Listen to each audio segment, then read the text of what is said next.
Welcome to Dreamy Science, where we explore the fascinating world of scientific wonder. Here's something that should keep you up at night, but probably won't. Right now, as you're listening to this, you're hurtling through the cosmos at an incomprehensible speed. Our solar system is orbiting the centre of the Milky Way galaxy at approximately 20 kilometers per second, or about 490,000 miles per hour. And our entire galaxy? It's rushing through intergalactic space towards a massive gravitational anomaly called the Great Attractor at an additional 100 kilometers per second. That's over 1,000,000 miles per hour. You don't feel it, not because you're stationary, but because everything around you, your house, your city, the Earth itself, is also moving at the same incredible velocity. A silent, cosmic ballet on a scale that utterly dwarfs anything we can consciously perceive. But here's where it gets truly mind-bending. That entire unfathomably vast, incredibly ancient and furiously fast-moving cosmos that we call our universe, the one containing hundreds of billions of galaxies, each with hundreds of billions of stars. What if it's not the only one? What if our universe is just one shimmering bubble in an infinite, frothing ocean of other universes, each potentially with its own laws of physics, its own history, its own unique tapestry of existence? The idea of a multiverse isn't just science fiction anymore. It's a serious, active area of scientific inquiry, emerging naturally from some of our most successful theories about reality. It challenges our fundamental understanding of everything, prompting us to ask, how many multiverses are there?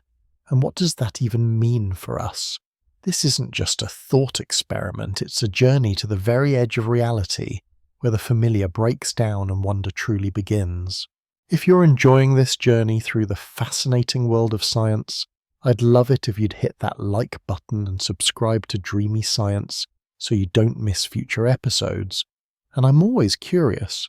Drop a comment letting me know what city you're watching from and what time it is where you are.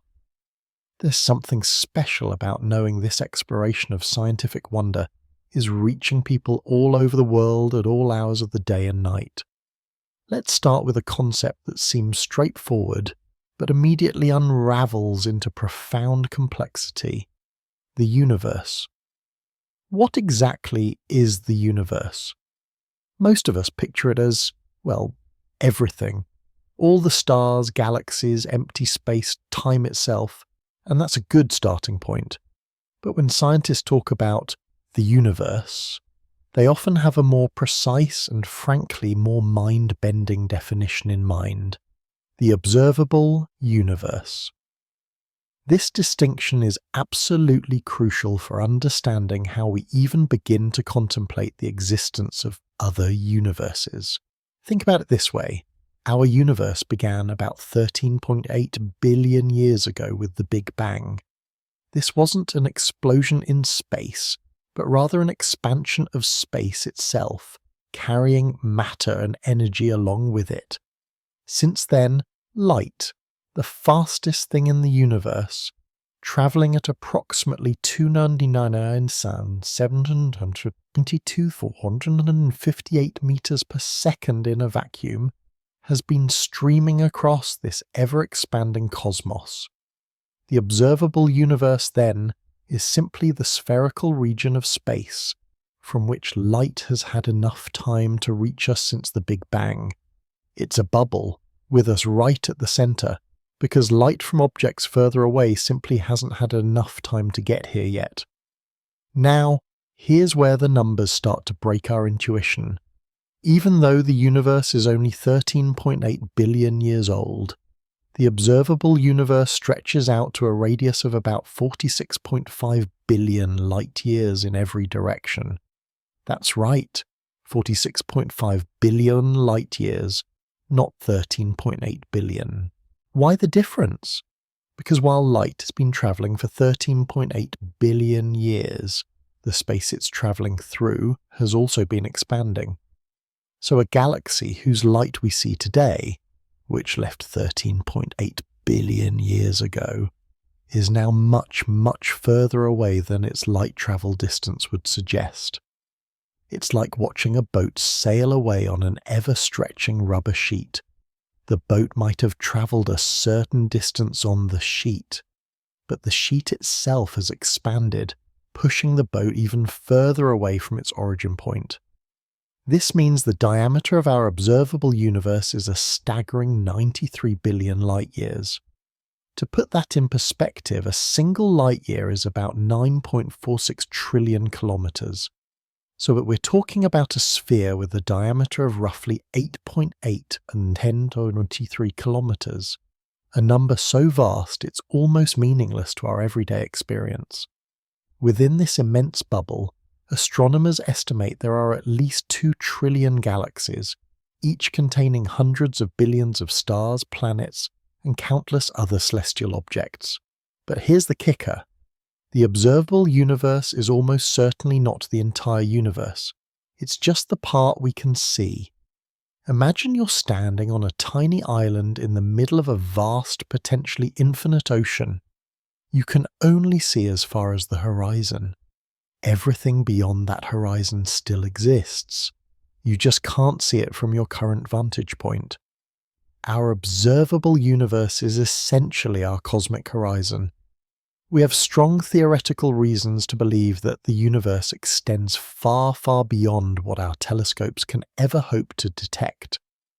This belief stems from a crucial concept in cosmology called cosmic inflation. This theory, first proposed in the early 80s, suggests that in the very first fraction of a second after the Big Bang, the universe underwent an incredibly rapid exponential expansion. We're talking about a period where the universe grew by a factor of at least 10 to the 26 in less than 10 to the 32 seconds. To give you a sense of that scale, if you took a single atom and inflated it by a factor of 10 to the 26, it would become larger than the entire observable universe. This inflationary epoch stretched out the nascent universe so quickly that any initial curvature of space was flattened out, making the universe appear flat on large scales, a prediction that matches our observations remarkably well. It also explains why the cosmic microwave background radiation, the faint afterglow of the Big Bang, is so incredibly uniform across the sky. The profound implication of cosmic inflation is this. If this incredibly rapid expansion began and then gracefully ended in our region of space, creating our observable universe, there's no reason to assume it ended everywhere at the same time or even at all, across the entirety of whatever existed before inflation. In fact, many models of inflation suggest that it's an eternal process, where new bubble universes are constantly nucleating and expanding out of a larger, ever-inflating space-time. This leads us directly to the first and perhaps most straightforward type of multiverse, the Level 1 multiverse. The Level Y multiverse is essentially an infinite, or at least astronomically vast, extension of our own universe. If space is truly infinite, and if the matter and energy within it are distributed in a statistically uniform way, which our current cosmological models suggest is likely, then there must be regions of space incredibly far away from us that are exact duplicates of our observable universe. Think about it this way. With an infinite number of possible arrangements of particles, and a finite number of ways those particles can arrange themselves, every possible configuration, including one identical to you, reading this on a planet identical to Earth, in a galaxy identical to the Milky Way, must eventually repeat. The distances involved here are truly mind-boggling. To find an exact duplicate of our observable universe, you might have to travel a distance on the order of 10 to 18 meters. That's a 1 followed by 118 zeros, which is already an incomprehensibly large number, and then that entire number is the exponent for a 10. It's a number so vast that it makes the 93 billion light years of our observable universe seem like a single atom by comparison. These other universes aren't separate dimensions or alternate realities in the sci-fi sense. They are simply other regions of our universe, so incredibly far away that their light will never reach us, making them unobservable in principle. They exist within the same space-time, governed by the same fundamental laws of physics. The only difference is their initial conditions, which, given infinite space, will eventually repeat. This idea means that somewhere out there, beyond our cosmic horizon, there's another Earth, another you, perhaps making slightly different choices, or even identical choices, living out another version of your life. And beyond that, another and another, endlessly repeating. The sheer statistical inevitability of it is what makes this concept so profoundly unsettling and awe-inspiring. It suggests that our universe, as vast as it is just one small patch in an unimaginably larger, possibly infinite cosmic tapestry, all operating under the same set of physical rules.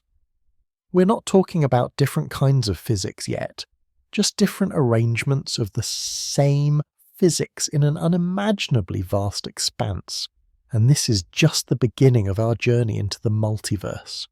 Alright, if level 1 made your head spin, the idea that exact copies of you, me, and everything we know are statistically inevitable in infinitely distant reaches of our own universe, then buckle up. Because that was just the appetizer. That was still within the confines of the single vast space, time we call our universe. Now, we're about to step outside it. Welcome back to Dreamy Science. I'm your host, and today we plunge into the truly mind-bending realm of the Level 2 multiverse. Last time we wrestled with the enormity of our own universe, a space so gargantuan that even if it's flat and infinite, the sheer number of possible particle arrangements means that eventually everything has to repeat. Not just once, but an infinite number of times.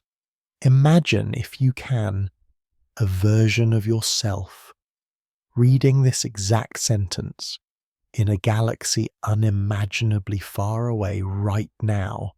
It's a profound, almost unsettling thought, isn't it? It challenges our very notion of uniqueness. But what if our universe, immense and awe-inspiring as it is itself just a single shimmering bubble in an infinite frothing ocean? What if the space we occupy, with its familiar laws of physics, is merely one isolated pocket of reality, surrounded by countless others, each with its own unique set of rules? This is the core concept of the Level 2 multiverse. To understand Level 2, we need to revisit a concept we touched upon briefly in Chapter 1. Cosmic infing. Remember that infinitesimally brief, utterly explosive burst of expansion that occurred fractions of a second after the Big Bang? It stretched the nascent universe from something smaller than an atom to astronomical scales in less time than it takes to blink. This theory, first proposed in the 1980s by brilliant minds like Alan Guth, Andre Linde, and Paul Steinhardt, elegantly solves several puzzles about our universe's structure, like why the cosmic microwave background radiation is so uniform. Now, here's where it gets truly wild. What if inflation isn't a one-and-done event? What if it's eternal? Imagine a vast underlying meta-space that is constantly inflating, stretching, and expanding at an unimaginable rate. Within this eternally inflating expanse, pockets of space spontaneously stop inflating. When a region of this metaspace stops inflating, it pinches off, cools down, and forms what we call a bubble universe or a pocket universe. Our universe, the one we inhabit, is just one such bubble. Think of it like boiling water. The water is the eternally inflating metaspace. As it boils, bubbles form, expand, and detach from the main body of water, floating to the surface. Each of these bubbles is a separate universe. Or perhaps a more apt analogy. Imagine an infinite frothing ocean of champagne. The foam is constantly churning, new bubbles are perpetually forming, expanding and then stabilizing, becoming distinct, isolated spheres. Our universe is just one of those bubbles suspended in the cosmic foam. These bubble universes are not merely distant regions of our own space-time like the level 1 duplicates. No, these are entirely separate, self-contained space-time entities. They are causally disconnected from us. Light from them will never reach us, and we can never reach them, not because they're too far away, but because they exist in their own separate realities, separated by regions of still inflating space. So, what makes these level 2 universes different from our own? This is where the concept truly takes flight. Unlike level 1 multiverses, which share identical physical laws because they are part of the same space-time, level 2 universes can have dramatically different fundamental properties.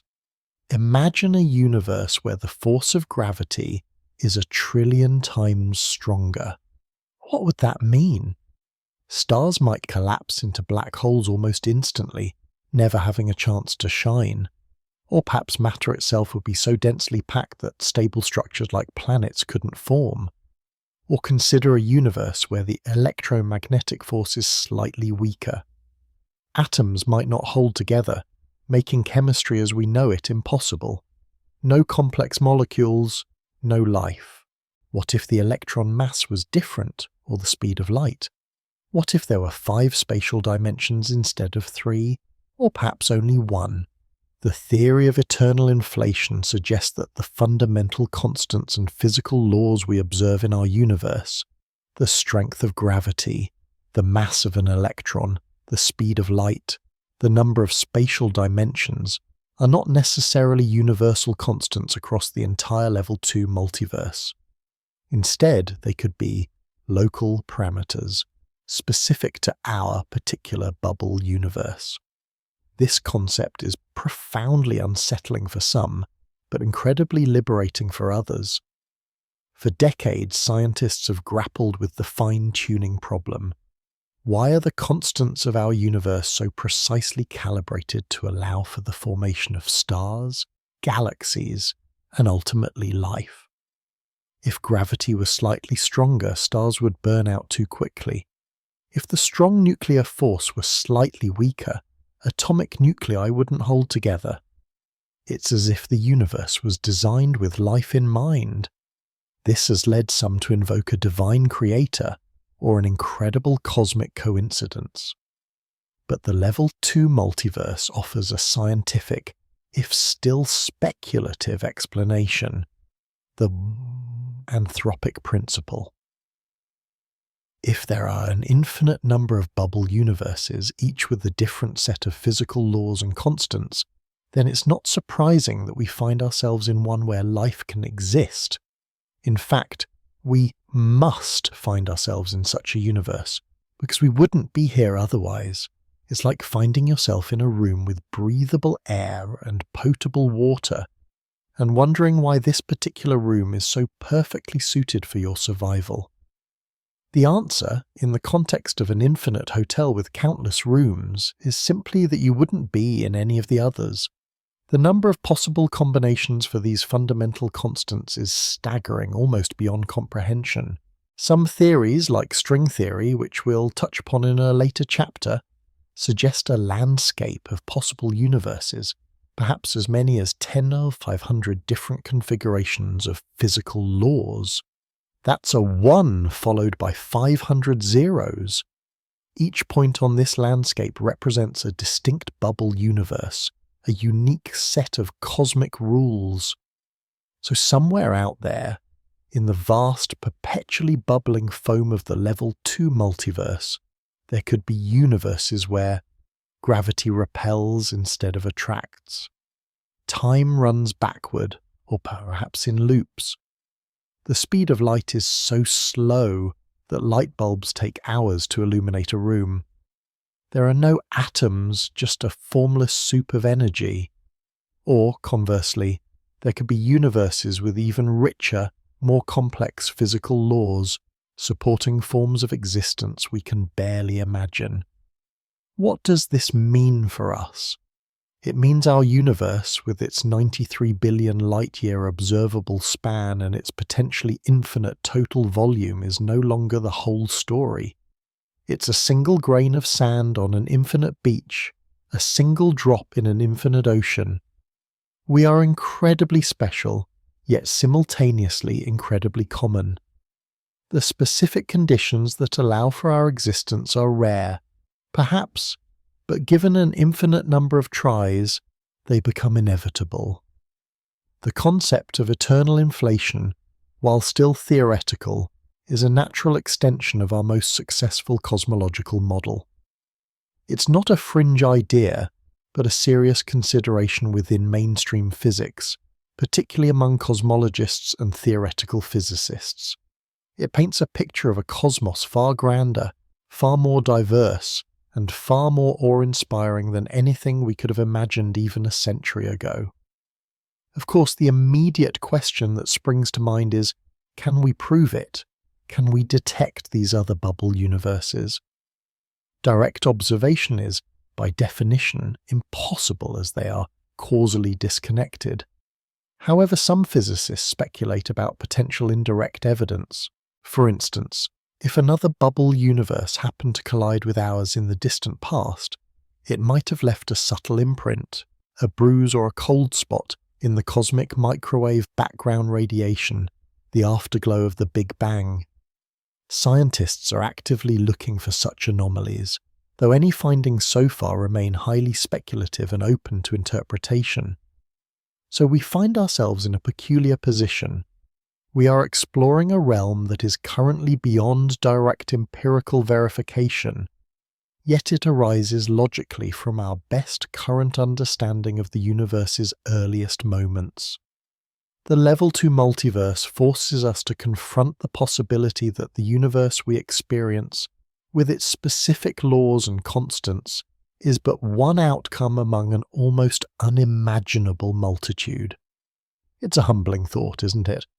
Our entire cosmic history, from the Big Bang to the formation of stars, galaxies, planets, and eventually us, is just one possible narrative playing out in one specific bubble.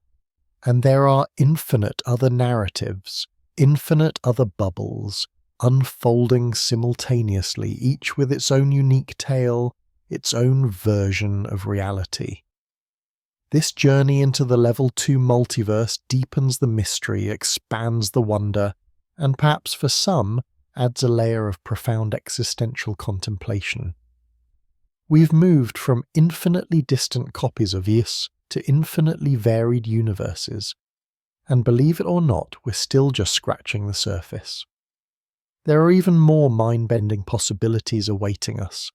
Join me next time on Dreamy Science as we delve deeper, challenging our perceptions of reality even further into the realm of the Level 3 multiverse. You won't want to miss it. All right, buckle up, cosmic explorers.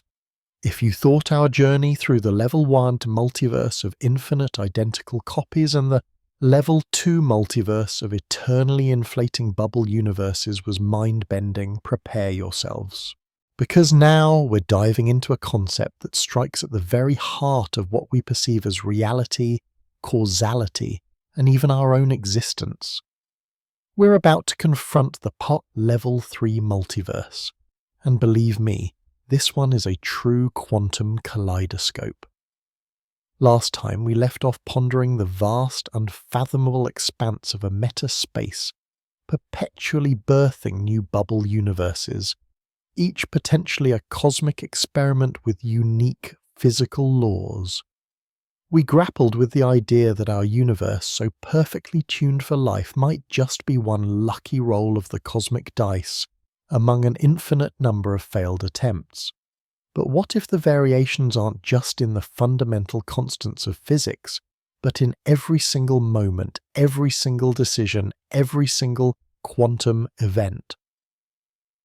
To understand level 3, we first have to take a detour, not into the macroscopic grandeur of galaxies and superclusters, but into the incredibly strange, counterintuitive realm of the very, very small quantum mechanics.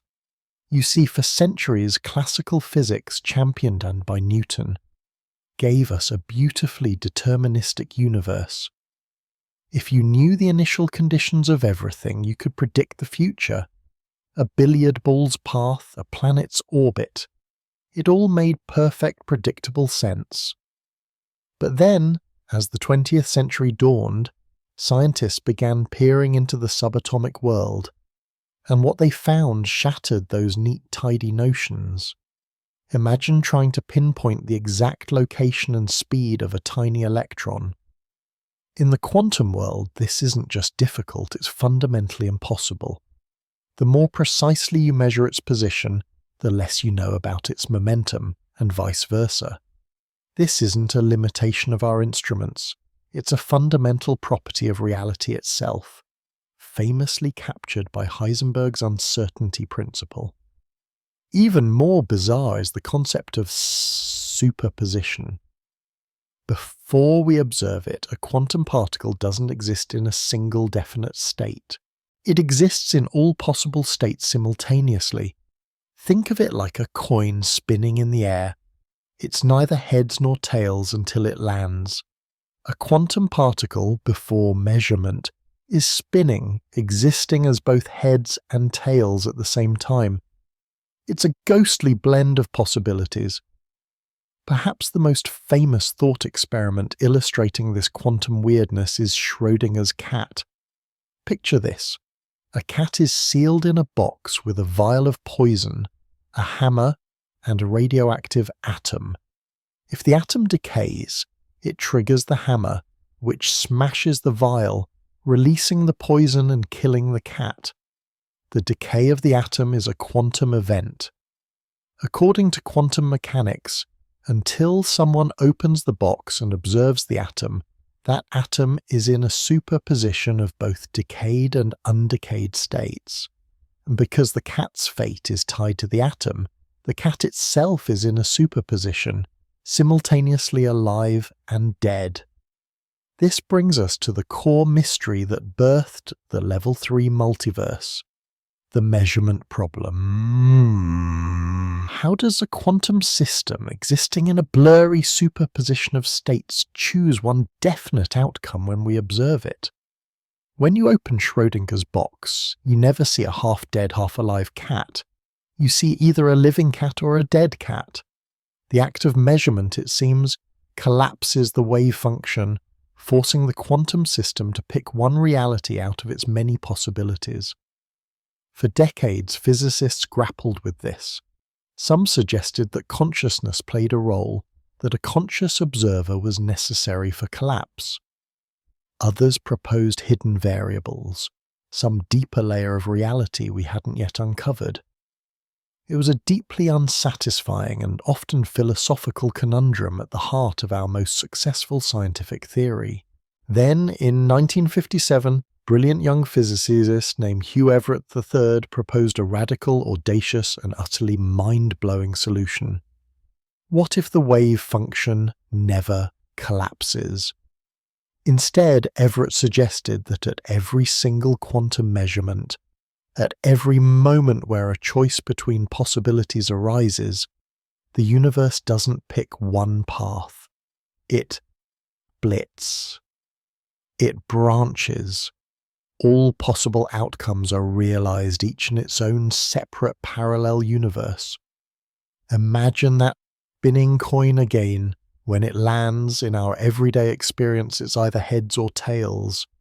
But in Everett's many worlds interpretation, MWI, When that coin lands, the universe splits into two branches.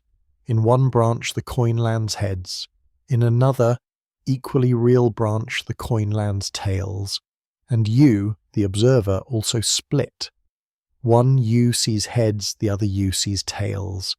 This isn't just about coins, of course. This applies to every quantum event. Every atom that decays, every photon that takes one path instead of another, every electron that spins up or spins down. Each of these events, at the fundamental level of reality, triggers a branching of the universe. Think about it. At this very moment, as you're reading or listening to this, countless quantum events are happening around you. Photons are hitting your retina, electrons are whizzing through your brain, atoms are decaying in the background radiation. Each of these events is a choice point, a branching point. What does this mean? It means there isn't just one you. There are infinitely many yous living out every conceivable variation of your life. Did you choose coffee or tea this morning? In one universe, you're sipping coffee. In another, you're enjoying tea. Did you turn left or right at that intersection? In one universe, you're going left. In another, you're going right. Every decision, every random fluctuation, every roll of the dice creates a new, distinct branch of reality. The implications are staggering. It means that every possible outcome of every single quantum event actually happens somewhere in this vast, ever-branching cosmic tree. Did that asteroid hit Earth? In one branch, yes, it did, and the dinosaurs never died out. In another, it missed. Did you win the lottery? In one branch, you're celebrating. In another, you're not. This isn't about different physical laws like our level 2 universes. The laws of physics are the same across all these level 3 branches. What differs are the outcomes of quantum events, and therefore the histories and experiences within those branches. These universes aren't separated by vast distances in space like level 1, or by different fundamental constants like level 2. They are coexisting, diverging realities, all originating from the same quantum tapestry, perpetually splitting into new threads. It's a solution to the measurement problem that is incredibly elegant, if ontologically extravagant. It avoids the need for a mysterious collapse mechanism or a special role for consciousness. Instead, it posits that all possibilities inherent in the wave function are equally real, just experienced in separate non-communicating branches of reality. Now you might be thinking, if these universes are constantly splitting, why don't I perceive them? Why do I only experience one reality? The answer, according to MWI, is that when you split, your consciousness, or rather the quantum states that constitute your brain, also splits. Each you experiences their specific branch as the only reality, completely oblivious to the infinite other yous living out their divergent lives. There's no way to communicate between these branches, no way to jump from one to another. From your perspective, you simply experience one continuous linear reality, even as an infinite number of other realities are constantly being generated around you. The level 3 multiverse truly challenges our most fundamental assumptions about the nature of reality. It tells us that our universe isn't a single fixed entity, but rather a constantly evolving, infinitely branching tree of possibilities. It suggests that chance, as we understand it, doesn't truly exist in the cosmic sense. Every probability is played out somewhere. Is it unsettling? Absolutely. The idea that there are infinite versions of you, living out every possible permutation of your life, can be deeply profound and, yes, a little unsettling. It raises questions about free will, destiny, and the very uniqueness of our individual experiences. Like Level 1A and Level 2 multiverses, The many worlds interpretation remains a theoretical framework. It's an interpretation of quantum mechanics, a way to make sense of its bizarre rules, rather than a direct prediction that can be empirically tested in the same way we search for cosmic microwave background anomalies. There's no smoking gun experiment that can definitively prove MWI over other interpretations of quantum mechanics. However, its elegance in resolving the measurement problem and its consistency with the mathematical formalism of quantum theory makes it a compelling, if controversial, contender among physicists. So we've journeyed from the vastness of infinite space to the mind-bending implications of quantum mechanics. We've seen how the multiverse can manifest as distant, identical copies, as separate bubble universes with different laws, and now as an infinite, ever-branching tree of quantum possibilities. Each level pushes the boundaries of our understanding, forcing us to redefine what we mean by universe and reality. But believe it or not, we're not done yet. There's one more level to explore, one that takes the very concept of physical laws and dimensions and turns it on its head. Are you ready to question everything you thought you knew about the fabric of existence itself? Because next, we're going to dive into the most abstract and perhaps the most profound of all the multiverse hypotheses, the Level 4 multiverse. Don't go anywhere. The universe, or rather, the multiverses, have so much more to reveal, and I promise you it only gets stranger from here. Welcome back, cosmic explorers, to dreamy science. We've journeyed through the infinite expanse of our own universe, then hopped between frothing bubbles of space-time with different physical laws. We've even witnessed the quantum dance of countless parallel realities, splitting off with every choice, every possibility. Each step has stretched our understanding of reality a little further, hasn't it? Each level of the multiverse has challenged us to rethink what it means to exist, what it means to be you.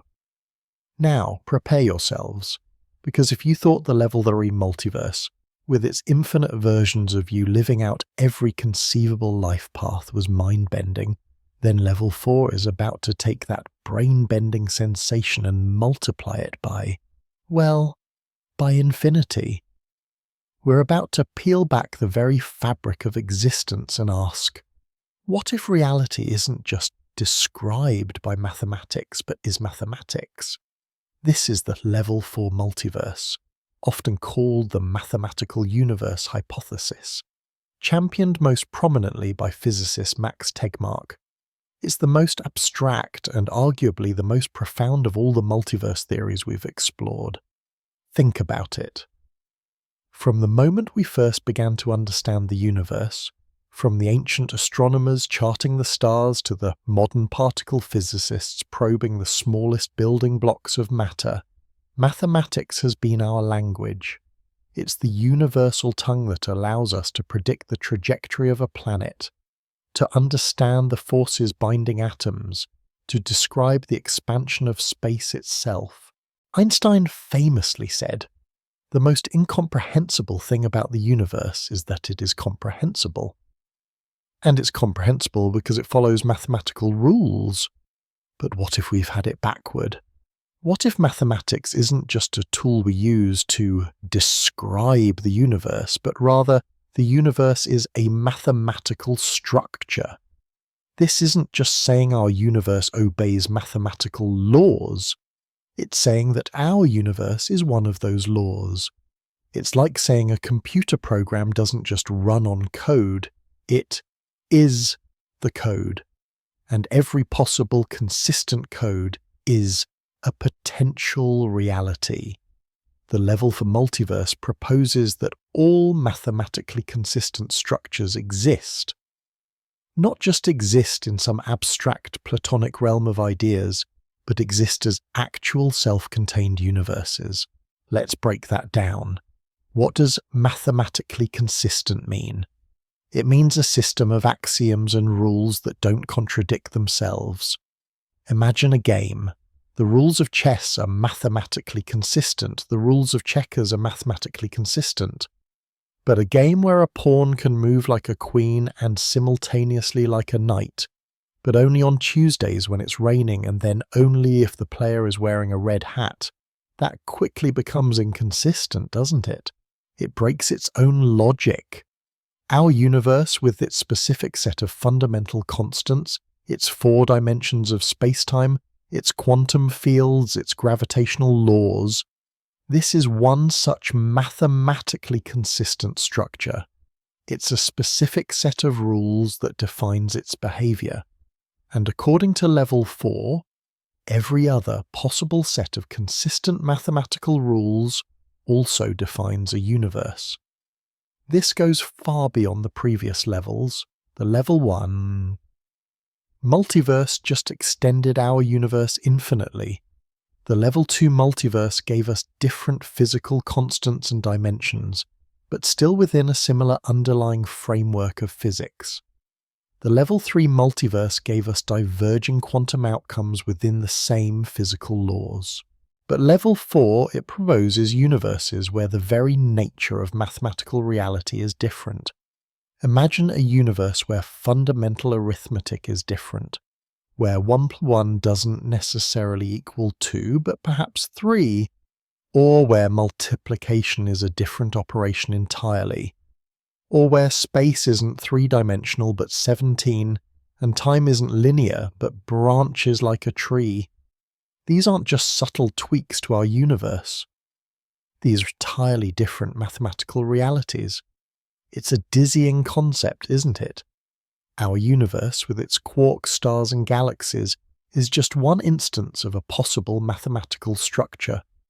There could be universes where the concept of particle doesn't even exist, where reality is described by entirely different mathematical entities. Universes built on graph theory or complex geometry or abstract algebra, rather than the differential equations and quantum fields we're familiar with. Max Tegmark, the visionary behind this hypothesis, suggests that the external physical reality is a mathematical structure. This implies that if we were to strip away all the stuff of our universe, the atoms, the forces, the energy, what would be left is the underlying mathematical relationships. And if those relationships are consistent, then that structure is a universe. Consider the number pi. Does pi exist? It's not a physical object we can touch, but its mathematical properties are undeniably real and consistent. It's an abstract concept, yet it governs circles and spheres in every universe where such geometry applies. The level for multiverse takes this idea and applies it to everything. Our entire universe in this view is like a giant, complex, self-consistent mathematical equation, and there are infinitely many other equally valid, equally consistent mathematical equations out there, each representing its own universe. This perspective offers an incredibly elegant, if unnerving, solution to the fine-tuning problem that we touched on in Chapter 2. Remember how our universe seems perfectly calibrated for life, almost as if it were designed. If all possible mathematical structures exist as universes, then of course one of them would have the just right conditions for observers like us to emerge and ponder our existence. We find ourselves in this particular mathematical structure because it's one of the few that allows for observers to exist within it. In the grand ensemble of all possible mathematical structures, our universe is simply the one where we can observe. So if level 1 was about infinite space, level 2 about infinite types of physics, and level 3 about infinite quantum histories, then level 4 is about infinite types of mathematics. It posits an ultimate ensemble where every conceivable, non-contradictory mathematical framework manifests as its own cosmos. This is a profoundly different kind of existence. It shifts our understanding of reality from a physical realm to an abstract one. It suggests that our physical reality is merely a projection or an interpretation of an underlying mathematical structure. It implies that consciousness itself must be a mathematical pattern capable of self-awareness within a mathematical system. It's a truly mind-altering thought. We're not just living in a universe that follows mathematical laws, we are part of a mathematical structure that is a universe. And infinitely many other mathematical structures, with different laws of mathematics altogether, are also universes. Now I know what you're thinking. How on earth could we ever test something like this? And you're right to ask. The level 4 multiverse pushes the boundaries of empirical science, perhaps beyond them. How do you observe a universe built on different mathematical principles? How do you falsify a hypothesis that states everything consistent exists? These are valid criticisms, and they highlight why the level 4 multiverse remains highly theoretical and philosophical, even among physicists. Some argue it's not a scientific theory at all because it's inherently unfalsifiable. Others find it too reductionist, stripping away the richness of reality to mere numbers and equations. Yet, its proponents argue that it's the most parsimonious explanation for existence itself. If reality is mathematical, then the question, why does anything exist, becomes, why does this specific mathematical structure exist? And the answer is, it's just one of many. Why is there something rather than nothing? Because nothing, the absence of any mathematical structure, is inherently less stable or complete than something, a self-consistent mathematical structure. Existence in this view becomes almost inevitable. It also echoes ancient philosophical ideas. Plato, millennia ago, posited a realm of perfect forms, where ideal mathematical concepts like a perfect circle or the number 3 existed independently of our physical world. The level 4 multiverse, in a modern scientific guise, suggests that these abstract mathematical structures are the ultimate reality, and our universe is just one instantiation of such a form. So where does this leave us? If level 4 is true, then every concept we've explored, the infinite copies of ourselves in level 1, the bubble universes with different physics in level 2, the branching quantum realities of level 3, they are all contained within this ultimate mathematical ensemble. They are all simply different types of mathematically consistent structures. This means that not only are there infinite versions of you living out every possible choice, not only are there universes where gravity is repulsive or where light travels faster, but there are also universes where the very rules of logic and mathematics that govern these possibilities are fundamentally different. It's a staggering conclusion, isn't it? It suggests that the deepest nature of reality isn't physical but abstract. It's a universe, or rather, a multiverse, made of pure thought, pure logic, pure mathematics, and you in your flesh and blood form are a complex, self-aware pattern within one of these infinite shimmering mathematical tapestries. This perspective challenges us to move beyond our intuitive understanding of reality, which is so deeply rooted in our sensory experience of a physical world.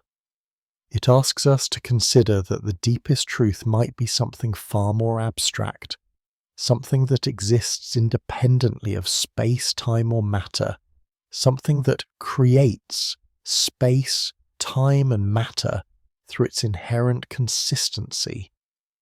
What a journey we've taken from the familiar vastness of our own cosmos to the mind-bending depths of a mathematical existence. We've pushed the boundaries of what we thought was real, questioning the very foundations of our universe. And with each level, the question of how many multiverses are there becomes not just a scientific inquiry, but a profound philosophical contemplation on the nature of reality itself. In the next chapter, we'll step back from these specific levels and ponder the overarching implications of all these multiverse theories. We'll ask about the limits of human knowledge, the future of these ideas, and what it all means for our place in the grand, unfathomable cosmos. Don't miss it. We've journeyed through mind-bending landscapes, from the merely vast to the utterly abstract. We started with the comfortable familiarity of our own universe, then stretched its boundaries to an infinite expanse of cosmic duplicates. We dove into the frothing chaos of eternal inflation, witnessing the birth of bubble universes, each a unique reality with its own fundamental laws. We then splintered into the quantum realm, where every choice, every event births countless versions of ourselves across an ever-branching tree of possibilities.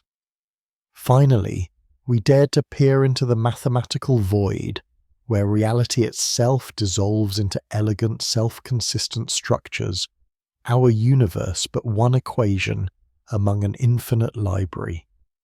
Now, as we stand at the precipice of these four profound levels of multiverse theory, Level 1, the infinite extension; Level 2, the bubble universes; Level 3, the quantum kaleidoscope; and Level 4, the mathematical universe, a natural question arises: why? Why do physicists, those guardians of empirical truth, even entertain such seemingly fantastical notions? Why dedicate decades of research, countless equations, and boundless intellectual energy to concepts that for the most part remain beyond our direct observational grasp? The answer, my curious companions, lies in the very nature of scientific inquiry. These multiverse hypotheses aren't born from whimsy. They emerge as compelling, often elegant solutions to some of the most profound and persistent puzzles that plague our understanding of the cosmos. They are logical, sometimes inevitable, extensions of our most successful scientific theories. Consider the fine-tuning problem, for instance. We discussed it briefly with Level 2 and Level 4. Why are the fundamental constants of our universe, the strength of gravity, the mass of an electron, the cosmological constant, so exquisitely precise, so perfectly balanced to allow for the formation of stars, galaxies, and ultimately life? A slight tweak to any of these values, and the universe as we know it simply wouldn't exist. It's like winning the cosmic lottery an infinite number of times in a row. Without the multiverse, this fine-tuning can appear almost miraculous, leading some to invoke supernatural explanations, but Level 2, with its infinite array of bubble universes each possessing different physical laws, offers a scientific resolution. If there are countless universes, each with random variations in its fundamental constants, then it's not surprising that we find ourselves in one of the rare universes where life can emerge. We're simply in the habitable corner of the cosmic real estate, and it appears fine-tuned because we couldn't exist anywhere else. The anthropic principle, once a philosophical curiosity, gains immense explanatory power within the multiverse framework. Level 4 takes this even further, suggesting that all mathematically consistent structures exist. If our universe is just one such structure that happens to permit the existence of observers, then the fine-tuning isn't even a matter of chance. It's an inherent property of the specific mathematical structure we inhabit. It's like asking why a circle is perfectly round. It's because that's what a circle is. Then there's the quantum measurement problem, the perplexing heart of Level 3. For decades, physicists grappled with how a particle, existing in a superposition of all possible states, chooses one specific state upon observation. The many-worlds interpretation, by positing that all states are realized in different branching universes, elegantly sidesteps this collapse. It suggests that the wave function never truly collapses, it merely decoheres, splitting the observer and the observed into separate non-interacting realities. It's a radical idea, yes, but one that preserves the mathematical linearity of quantum mechanics without introducing arbitrary collapse mechanisms. And even level 1, the seemingly simplest, addresses the fundamental question of the universe's ultimate size and homogeneity. If the universe is truly infinite and matter is distributed uniformly on sufficiently large scales, then statistical mechanics dictates that every possible arrangement of particles, including exact duplicates of our observable universe, must eventually recur. It's a consequence of the vastness, not a separate mind-bending leap. These multiverse theories, therefore, are not just speculative flights of fancy. They are serious, often elegant, attempts to make sense of observed phenomena and resolve deep theoretical inconsistencies within our most successful scientific paradigms. They are the scaffolding upon which our understanding of reality might one day be rebuilt, brick by cosmic brick. But here's where the rubber meets the cosmic road, isn't it? The nagging question that I know is bubbling in your minds. How do we know? How do we test these incredible ideas? This, my friends, is the grand challenge, the very frontier of the modern physics. For level 1, direct observation is impossible by definition. Those other universes are simply too far away for their light to ever reach us. They are beyond our cosmic horizon, forever out of sight. Their existence is an inference based on the assumption of infinite space and uniform distribution, an assumption many cosmologists find reasonable, but an assumption nonetheless. Level 3, the many worlds interpretation, is even trickier. The very nature of its branching universes dictates that they are causally disconnected. You can't observe your other yous, nor can they observe you. The branches, once split, cannot merge or interact. This makes direct experimental verification extraordinarily difficult, if not impossible, with current technology. Some argue that its elegance and its ability to resolve the measurement problem without introducing new physics is its strength, its evidence, a philosophical argument perhaps, but one with weight in theoretical physics. Level 4, the mathematical universe hypothesis, takes us into the realm of pure abstraction. If reality is mathematics, then how do you test a mathematical structure?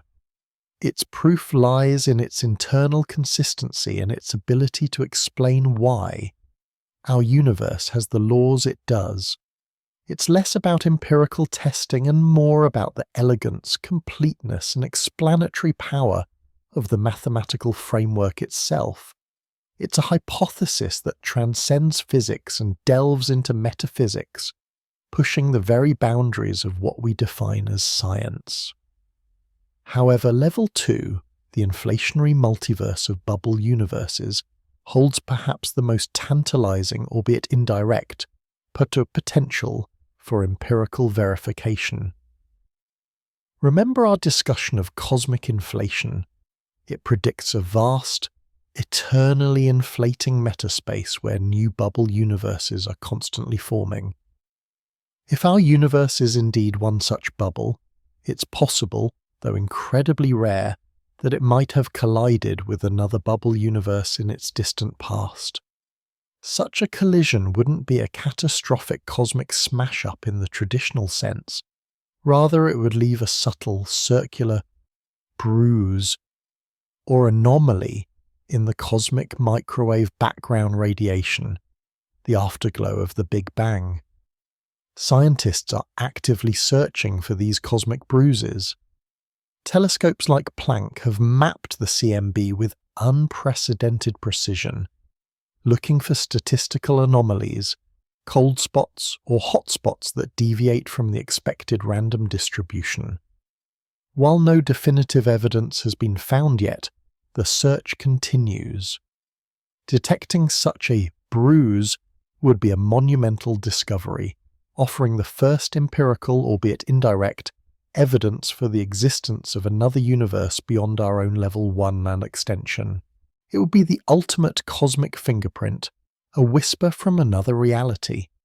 The implications of these multiverses, should any of them prove true, are truly profound, stretching far beyond the confines of physics.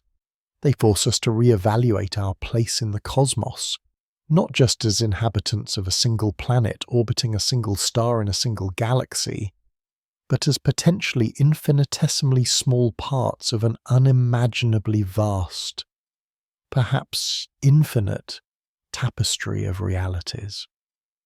What does it mean for your individuality if there are infinite copies of you living out every conceivable variation of your life? Does it diminish your uniqueness, or does it amplify the sheer wonder of existence, knowing that every path not taken is still, somehow, being walked? What does it mean for the very definition of existence if all mathematically consistent structures are equally real? It challenges our anthropocentric view, suggesting that our particular reality, with its specific laws and dimensions, is not special, but merely one permutation among an endless array of possibilities. This journey through the multiverse is, in essence, a journey into the nature of reality itself. It forces us to confront the limits of our perception, the boundaries of our understanding, and the humbling truth that the universe, or multiverses, might be far stranger, far grander, and far more incomprehensible than we can ever fully grasp. It is a testament to the power of human curiosity, our insatiable drive to ask, "What if?" and to push the boundaries of knowledge even when the answers lie in realms beyond our immediate reach. So what's next for multiverse theory? The quest continues. Physicists are refining their models, exploring the connections between different multiverse levels, and devising new, ingenious ways to search for those elusive indirect clues. String theory, for example, a leading candidate for a theory of everything, naturally predicts a vast landscape of possible universes, each corresponding to a different compactification of extra dimensions, aligning conceptually with level 2 and even level 4 ideas. The search for gravitational waves, the ripples in space-time, might one day reveal echoes from the very early universe, potentially hinting at inflationary dynamics that could give rise to other bubbles. The tools of observation are becoming ever more powerful, peering deeper into the cosmic past and scanning the heavens with unparalleled precision. While direct travel to another universe remains firmly in the realm of science fiction, the subtle imprints they might leave on our own reality are being meticulously sought out. The debate will rage on between those who champion the elegance and explanatory power of multiverse theories and those who demand empirical falsifiability as the ultimate arbiter of scientific truth. But regardless of whether we ever definitively prove the existence of these other realities, the journey itself has been transformative. It has expanded our minds, challenged our assumptions, and filled us with a profound sense of awe for the boundless creativity of the cosmos. It reminds us that the universe is not obligated to conform to our intuition, and that the most profound truths often lie just beyond the edge of what we currently understand. So as we conclude this exploration, I want to ask you, after journeying through infinite copies, bubble realities, quantum splits, and mathematical structures, how many multiverses do you think there are? Is it one, an infinite number of our kind, or an endless tapestry of utterly alien realities? Share your thoughts, your biggest questions, and what truly blew your mind in the comments or on social media. Let's keep this cosmic conversation going, because the universe, in all its potential forms, is waiting to be wondered at. We've journeyed through mind-bending landscapes, from the statistically inevitable duplicates in our own infinite universe to the frothing cosmic foam of bubble realities, the branching quantum kaleidoscope of every choice made, and the ultimate abstraction of a universe that is mathematics. The implications, as we touched upon last time, are profoundly unsettling and undeniably exhilarating. But what does it all truly mean for us, for our understanding of reality, and for the very fabric of our individual existence? If there are infinite versions of you, living out every conceivable choice, experiencing every possible joy, sorrow, triumph, and failure across countless parallel realities, what then of your uniqueness?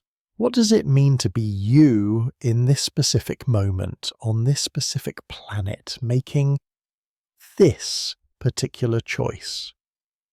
Does it diminish the significance of your journey, knowing that every other path you didn't take is being trodden by another you somewhere else? Or does it perhaps amplify it? Consider it this way. If every possible outcome exists, then every action you take, every decision you make, isn't just a singular event in a linear timeline. Instead, it's a specific, unique unfolding within an unimaginably vast tapestry of possibilities. You, this particular configuration of consciousness and experience, are navigating a unique path through this cosmic labyrinth. The choices you make are yours, and they define your experience, even if other versions of you are making different ones. It's like being a single intricate thread in an infinite shimmering fabric, each thread unique, contributing to the overall beauty, yet part of an incomprehensibly larger design. The anthropic principle, which we discussed in the context of Level 2 multiverses explaining the fine-tuning of our universe, takes on a new, deeply personal dimension here. We exist in this universe, in this reality, because the conditions here are precisely right for our existence. And within the many worlds interpretation Level 3, you are experiencing this particular branch of reality because it's the one where your consciousness is currently focused, the one where this outcome was realized for you. It's a dizzying thought, forcing us to redefine what we mean by self and destiny. Beyond the scientific how, the multiverse hypothesis pushes us to confront fundamental philosophical questions that have puzzled humanity for millennia. What is real reality? What is consciousness? What is the nature of existence itself? It challenges our ingrained intuition of a singular objective reality, suggesting instead a cosmos teeming with realities, each equally valid, each playing out its own unique symphony of existence. It pushes the boundaries of metaphysics, forcing us to consider whether our perception of reality is merely a tiny sliver of a much grander, more complex truth. So where do we go from here, as scientists, as philosophers, and as curious observers gazing out at the vastness? The quest for answers, for proof, continues relentlessly. Our most tangible hope for indirect evidence, as we explored, lies in the Level 2 multiverse, the idea of a cosmic foam of bubble universes. The primary hunting ground remains the cosmic microwave background, CMB radiation, that faint ancient afterglow of the Big Bang, a snapshot of our universe when it was just a cosmic infant. Scientists are meticulously analysing the CMB for any subtle bruises or anomalies that could be the imprints of a collision with another bubble universe. Imagine two shimmering, expanding bubbles in a vast, frothing ocean. If they touch even briefly before separating or merging, that interaction could leave a detectable signature.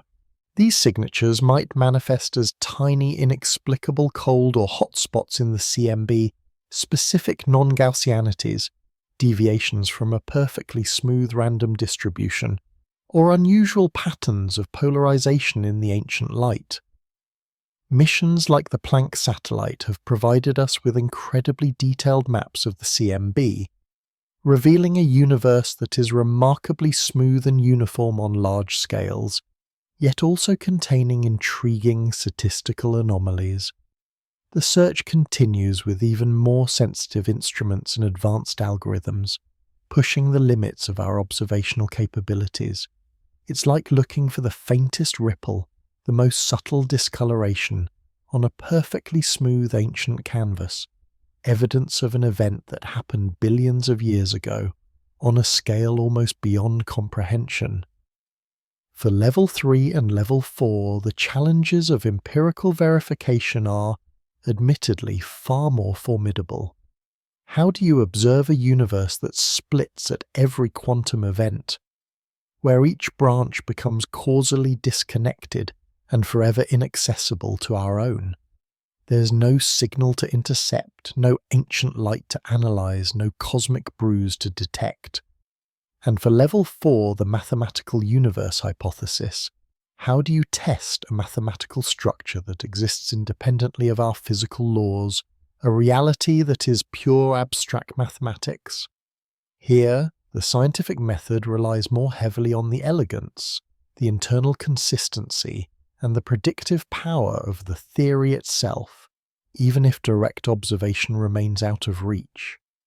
Physicists continue to refine these models, searching for unique, testable predictions that only the multiverse hypothesis can explain, or for logical inconsistencies that might rule them out. Could there be subtle, indirect effects on our universe that are best explained by the existence of countless parallel realities? Could the very constants of our universe, which seems so perfectly tuned for life, be statistically inevitable outcomes in a much larger ensemble, making the multiverse a more parsimonious explanation than a singular, impossibly lucky universe? These are the kinds of questions driving theoretical physics today. Perhaps the most profound takeaway from our journey through the multiverse isn't a definitive answer, but the realization of the sheer scale of our ignorance. Our brains evolved to navigate a single, relatively small, three-dimensional world, bounded by the speed of light and the passage of linear time.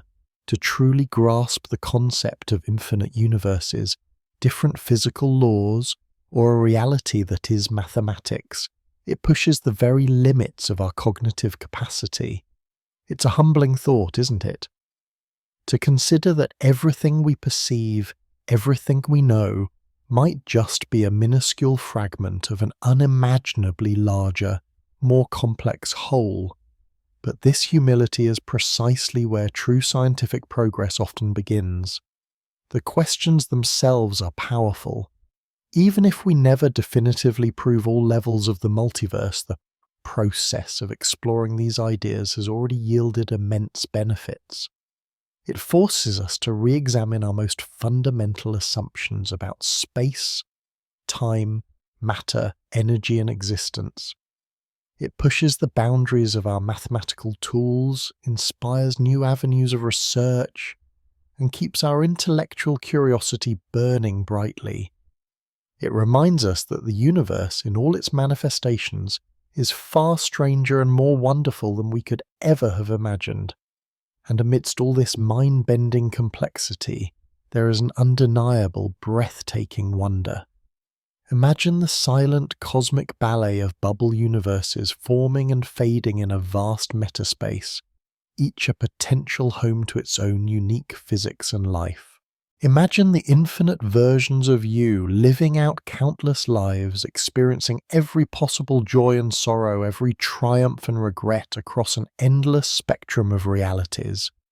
Imagine universes where gravity repels, where time flows backward, or where the very concept of a particle is meaningless, replaced by entirely different fundamental building blocks. This isn't just science fiction. This is the cutting edge of scientific thought, a testament to humanity's insatiable drive to understand everything everywhere. So as we bring our initial exploration of how many multiverses are there, to a close, I want to leave you with not just answers, but more questions. Questions that will continue to fuel scientific inquiry for generations to come. What do you think? Does the idea of a multiverse inspire you, or does it feel unsettling? How does it change your perspective on your own life, your choices, your very existence? Join the conversation. Share your thoughts, your aha moments, or your lingering questions on social media using dreamy science.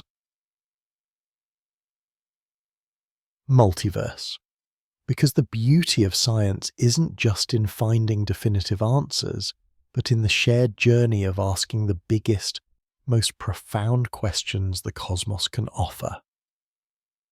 Thank you for joining me on this incredible voyage. Keep looking up, keep questioning, and keep dreaming. We've journeyed through the cosmic foam, peered into quantum mirrors, and even contemplated universes woven from pure mathematics. We've acknowledged the profound implications, the unsettling beauty of a reality far grander than we once imagined. But the question remains, burning bright with an almost primal intensity: how do we know? How do we move these breathtaking concepts from the realm of elegant theory to the bedrock of verified truth? This, my friends, is where the true adventure begins, the ongoing, relentless, and awe-inspiring quest for evidence. The universe, in its infinite generosity, rarely grants us easy answers. Instead, it offers whispers, echoes, faint patterns in the cosmic static. Our task, as curious inhabitants of this tiny blue speck, is to amplify those whispers, to decipher those echoes, to find the hidden code in the grand tapestry of existence. Think of us as cosmic detectives, armed with the most sophisticated instruments humanity can devise. Our primary suspect, the Level 2 multiverse, with its frothing ocean of bubble universes, holds the most tantalizing clues for direct detection, or at least indirect observation. Remember those bruises in the cosmic microwave background radiation, those potential scars left by ancient collisions with other universes? This isn't just a poetic notion, it's a very real target for our most powerful telescopes. The Planck satellite, a marvel of engineering that meticulously mapped the CMB, gave us the most precise baby picture of our universe ever conceived. It revealed subtle temperature fluctuations, the seeds of galaxies, and the overall smoothness of our cosmic neighborhood. But within that smoothness, scientists are constantly searching for anomalies, patterns that deviate from the expected statistical distribution. We're looking for non-Gaussianities, cold spots, or specific alignments that might suggest a gravitational tug, a subtle distortion, or even a direct impact from another cosmic bubble. Imagine a perfectly smooth, pristine surface, and then you find a faint, almost imperceptible dent. That dent, if it exists and matches theoretical predictions for a bubble collision, could be our first tangible handshake with another universe. Future CMB experiments, like the upcoming Simons Observatory and CMB-S4, are designed with even greater sensitivity and resolution. They will scan the sky with unprecedented precision, sifting through quadrillions of data points, searching for that telltale signature. It's like upgrading from a magnifying glass to a high-powered electron microscope in our quest to find the universe's cosmic fingerprints. This isn't just about confirming a theory. It's about fundamentally altering our understanding of everything. If we find it, if we truly detect a signal consistent with a collision with another universe, the implications would be staggering. It would be a paradigm shift on par with Copernicus proving Earth wasn't the center of the solar system, or Hubble revealing galaxies beyond our own. But the search for other universes isn't confined to the ancient light of the CMB. A new frontier in astronomy, gravitational wave detection, opens up entirely new avenues. imagine the universe not as a static backdrop, but as a dynamic, vibrating fabric. When massive objects accelerate, two black holes merging, two neutron stars colliding, they send ripples through this fabric, gravitational waves that propagate at the speed of light. Instruments like LIGO and Virgo have already begun to hear these cosmic symphonies, giving us an entirely new sense with which to perceive the universe. Now consider this. If our universe is a bubble, and other bubbles exist, what if extremely violent events in those universes could send gravitational waves powerful enough to ever so slightly ripple into our own? Or what if the very process of bubble nucleation, the birth of a new universe, generates a unique gravitational wave signature? This is highly speculative, yes, but the science is still in its infancy. As our gravitational wave detectors become more sensitive, and as we develop space-based observatories capable of detecting lower frequency waves, we might just tune into a cosmic hum that hints at the existence of realities beyond our own, a silent cosmic ballet playing out across the multiverse. Then there are the particle accelerators, those magnificent cathedrals of science where we smash particles together at nearly the speed of light, recreating conditions that existed fractions of a second after the Big Bang. What does this have to do with multiverses? Well, many theories that support the existence of higher-level multiverses, such as string theory, predict the existence of extra spatial dimensions. These dimensions are usually thought to be compactified or curled up so tiny that we don't perceive them. But what if our universe is merely a brane, a three-dimensional membrane, floating within a higher dimensional space, and other branes, other universes, are just a whisker away in those unseen dimensions? Experiments at the Large Hadron Collider, LHC, and future colliders are constantly probing the fundamental nature of reality. They're searching for exotic particles, for deviations from the standard model of particle physics, for any hint that reality is more complex than it appears. The discovery of a particle that could only exist if extra dimensions were real, or if our universe was interacting with another in some subtle way, would provide profound, albeit indirect, evidence for a multiverse. It would be like finding a message in a bottle, not just from a distant shore on our own planet, but from an entirely different ocean. And let's not forget the enduring mysteries of our own universe, dark matter and dark energy. These enigmatic components make up about 95% of the cosmos, yet we understand almost nothing about them. What if dark matter isn't just some exotic particle in our universe, but perhaps particles that exist predominantly in a parallel universe, only weakly interacting with ours? What if dark energy, the mysterious force accelerating the expansion of our universe, is a manifestation of our universe leaking energy into another dimension, or being influenced by the vacuum energy of a neighbouring bubble? These are profound questions, and while the answers might lie within our own cosmic confines, it's equally plausible they hint at a grander multiversal tapestry. The quest for empirical evidence is undeniably challenging, pushing the very limits of our technological and intellectual capabilities. But the pursuit itself reshapes our understanding, not just of the cosmos, but of our place within it.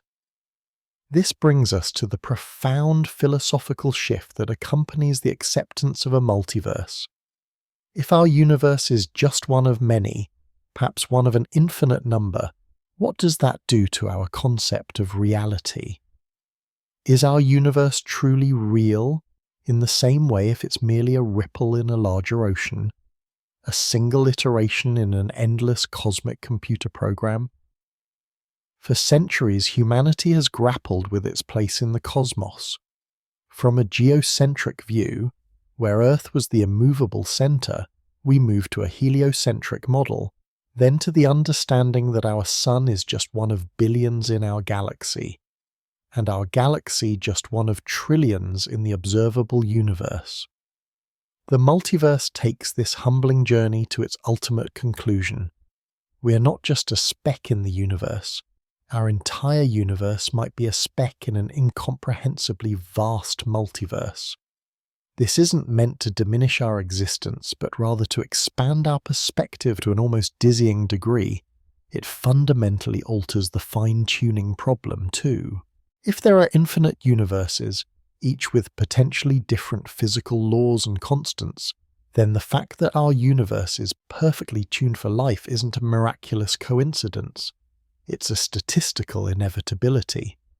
Somewhere, in the vastness of the multiverse, there must be universes like ours, simply because all possibilities are realized.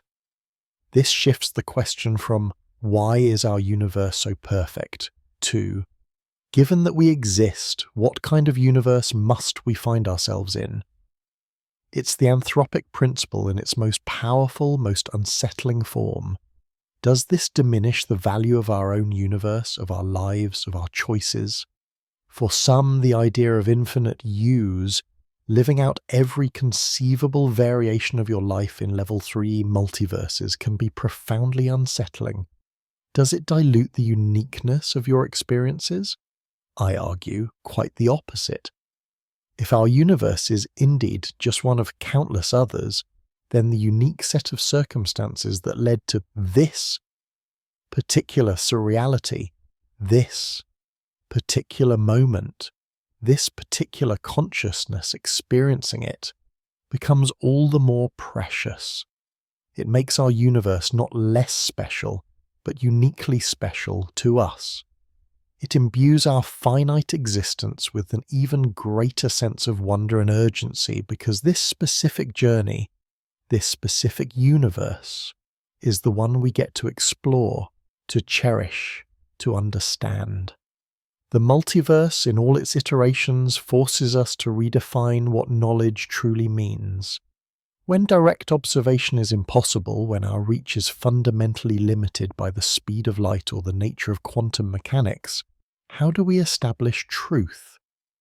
We rely on the elegance of mathematics, the consistency of our theories, the predictive power of our models, and the subtle, indirect hints the cosmos leaves for us.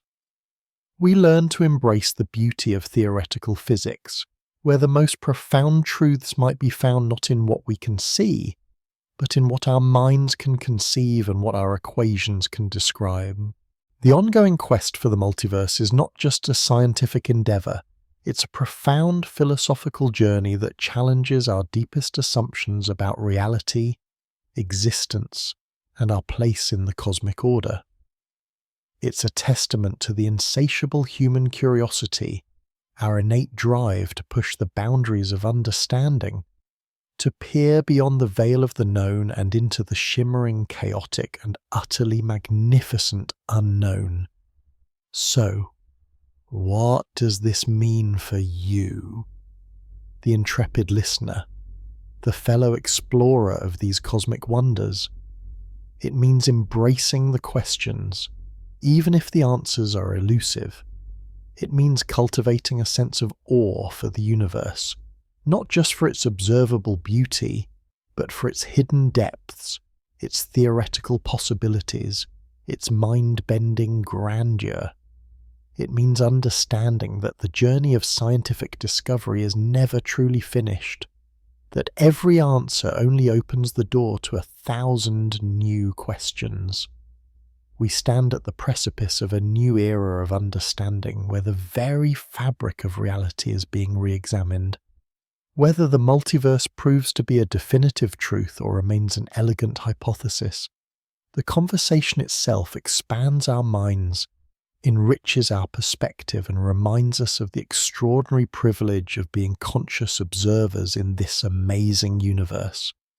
Keep questioning, keep wondering, and keep looking up, because the cosmos, in all its infinite manifestations, has so much more to reveal, and we, together, will continue to explore every single possibility, We've journeyed through mind-bending landscapes of infinite space, frothing cosmic oceans, quantum splits, and mathematical abstractions.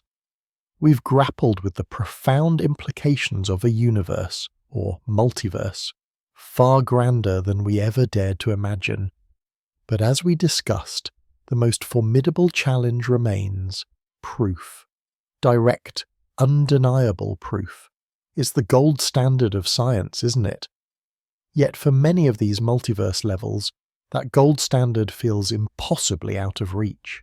So you might ask, why bother?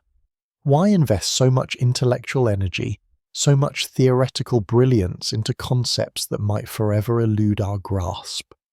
This isn't a trivial question, and it strikes at the very heart of what science is and how it progresses, especially when pushing against the very edge of human understanding. The answer, I believe, lies in the power of these theories to solve our deepest cosmic puzzles. Remember the fine-tuning problem, how incredibly specific our universe's constants seem to be, just right for life to emerge. Or the quantum measurement problem, where reality seems to hesitate until observed. Multiverse theories, in their various forms, offer elegant, albeit radical, solutions to these profound mysteries. They don't just add complexity, they resolve inconsistencies, simplify fundamental paradoxes, and paint a more complete, if bewildering, picture of existence. But how do we prove something that might exist beyond our observable horizon, beyond the reach of our most powerful telescopes, or even beyond the very fabric of our space-time? Here, the definition of proof itself begins to stretch and evolve. For phenomena at the limits of our perception, direct observation often gives way to a more sophisticated tapestry of indirect evidence, consistency, and predictive power. Think about black holes. For decades they were purely theoretical constructs, mathematical singularities predicted by Einstein's general relativity. We couldn't see them directly, but we saw their effects. We observed stars orbiting invisible centers, powerful jets of energy emanating from galactic nuclei. And later, through the groundbreaking work of LIGO and Virgo, we heard the ripples in space-time as they merged. The accumulation of these indirect observations, consistent with the theory and inexplicable by anything else, solidified their reality. We didn't need to touch a black hole to know it existed. The multiverse, particularly level 2, the bubble universes, and even level 1 in the infinite cosmic expanse, asks us to apply a similar lens. We're not looking for a neon sign flashing other universe this way. Instead, we're meticulously searching for the cosmic equivalent of those gravitational waves. Subtle, yet definitive. Signatures imprinted on our reality by the presence of something vast and unseen. This is where the symbiotic relationship between theory and observation truly shines. Theorists, with their equations and models, paint potential landscapes of reality. They propose what could be. Then experimentalists and observational astronomers, armed with incredible instruments, go hunting for the predicted fingerprints. If the fingerprints match, the theory gains strength. If they don't, the theory must be refined, or perhaps discarded. For level 2 multiverses, our primary hunting ground, as we discussed, is the cosmic microwave background, or CMB. This ancient light, a relic of the universe's infancy, holds a treasure trove of information. It's like a cosmic baby picture, and any bruises or anomalies in its perfect uniformity could be the telltale signs of a past collision with another bubble universe. Imagine our universe, a nascent, expanding bubble, bumping into a neighbouring one in the vast metaspace. That collision wouldn't leave a direct hole, but it could impart a subtle, statistically significant asymmetry, or an unexpected cold spot in the CMB's temperature map. Observatories like the Planck satellite and current projects like the Simons Observatory and CMBS4 are meticulously scrutinizing this data, pixel by pixel, searching for these cosmic whispers. It's an incredibly challenging task, sifting through cosmic noise and foreground emissions, but the potential reward, the first empirical hint of another universe, is monumental.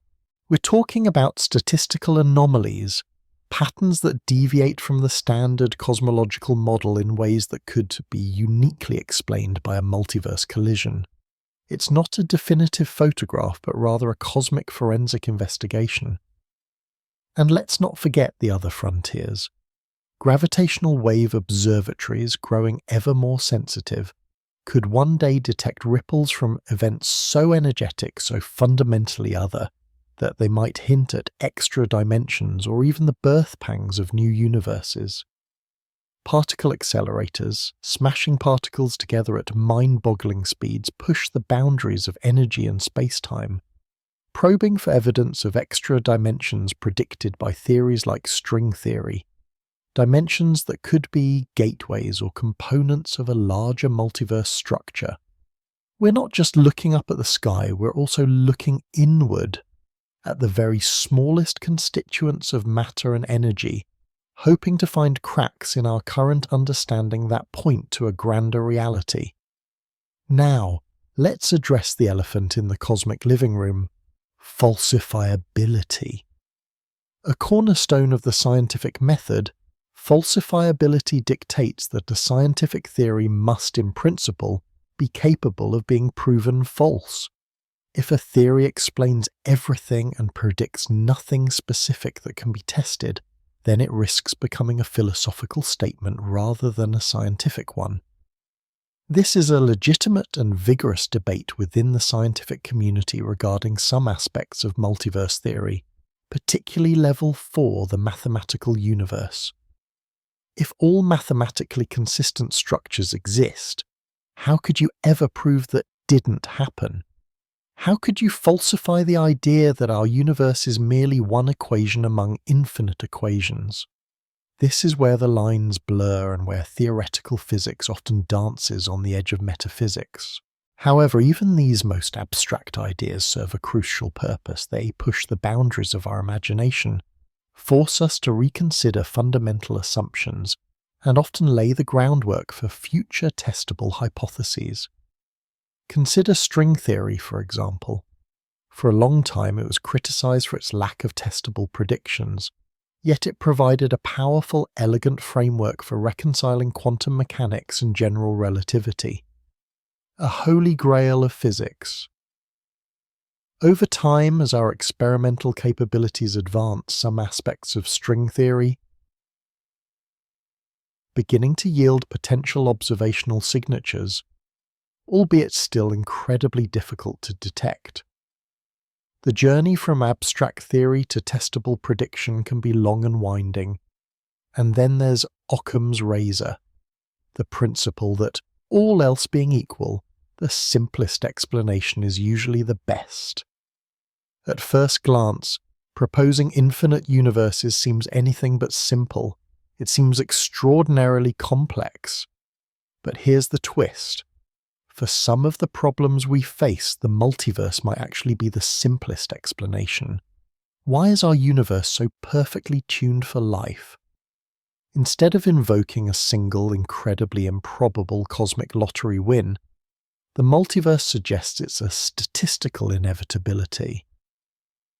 If there are infinite universes with varying constants, then one must exist where the conditions are just right for us. In this context, the multiverse isn't adding unnecessary complexity, it's simplifying the explanation for our existence. It shifts the improbability from our specific universe to the existence of the infinite ensemble. So what if we do find definitive evidence? What if those CMB anomalies are real, statistically robust, and unequivocally point to a collision with another bubble universe? Or if our particle accelerators uncover extra dimensions that truly align with a brain world scenario? The impact would be nothing short of revolutionary. It would fundamentally redefine our place in the cosmos, moving us from being inhabitants of the universe to being inhabitants of a universe among countless others. It would confirm that our reality, as vast and ancient as it seems, is but a shimmering bubble in an infinite, frothing ocean of existence. It would solidify a grander framework that would undoubtedly lead to new questions, new avenues of research, and an even deeper appreciation for the intricate fabric of reality. And what if we don't? What if decades of searching yield no empirical hints, no statistical anomalies, no whispers from beyond? Does that mean the multiverse is a dead end? Not necessarily. It means our current theoretical models might be incomplete, or our methods of detection are still too crude, or perhaps our understanding of the universe's fundamental laws needs yet another paradigm shift. Science is a continuous process of refinement, not a search for final answers. Even the absence of evidence can be incredibly informative, guiding us away from certain paths and towards new ones. The quest for the multiverse is, in many ways, the ultimate scientific adventure. It's a journey not just into the vastness of space, but into the very nature of reality, causality, and consciousness. It challenges our preconceived notions of what real means, and forces us to confront the profound possibility that everything we perceive, everything we are, is just one iteration, one possibility within an unimaginably larger cosmic tapestry. This journey, my friends, is far from over. We are living through an era where humanity is asking questions that were once confined to philosophy or science fiction, and we are developing the tools, both intellectual and technological, to potentially answer them. The universe, or rather the multiverse, continues to surprise and confound us, pushing the limits of our understanding and igniting our imaginations. As we stand at this precipice of discovery, contemplating realities beyond our wildest dreams, I invite you to keep that spark of curiosity alive. Keep questioning, keep wondering, because it's in that relentless pursuit of knowledge, that insatiable desire to understand the how and the why, that we truly connect with the grand cosmic ballet unfolding around us. What are your thoughts on the nature of scientific proof for such grand theories? Do you find the idea of indirect evidence compelling enough, or does the lack of direct observation leave you skeptical? Let me know in the comments below, or reach out on social media using #ScienceMultiverse. Your insights, your questions are part of this incredible ongoing exploration. Together, we continue to peer into the infinite. All right, my fellow cosmic explorers, we've journeyed through the mind-bending landscapes of 4 distinct multiverse levels, each one pushing the boundaries of what we thought possible. We've peered into the infinite, gazed upon frothing oceans of bubble universes, witnessed the quantum kaleidoscope, and even contemplated a reality woven from pure mathematics. But as we've explored these breathtaking possibilities, one question has persistently echoed through the vast emptiness of theoretical space. How do we prove it? We've discussed the tantalizing, albeit indirect, whispers of evidence, the potential bruises in the cosmic microwave background radiation, the search for gravitational waves, or the faint hope of detecting extra dimensions in particle accelerators. For level 1, the infinite extension of our own universe, direct proof is, by definition, beyond our observable horizon. For level 3, the many worlds interpretation, its very nature makes empirical falsification a near impossibility, as every outcome already exists in its own branch. And for level 4, the mathematical universe, How do you directly observe a concept? So here we stand at a crossroads of profound scientific theory and the limits of human observation.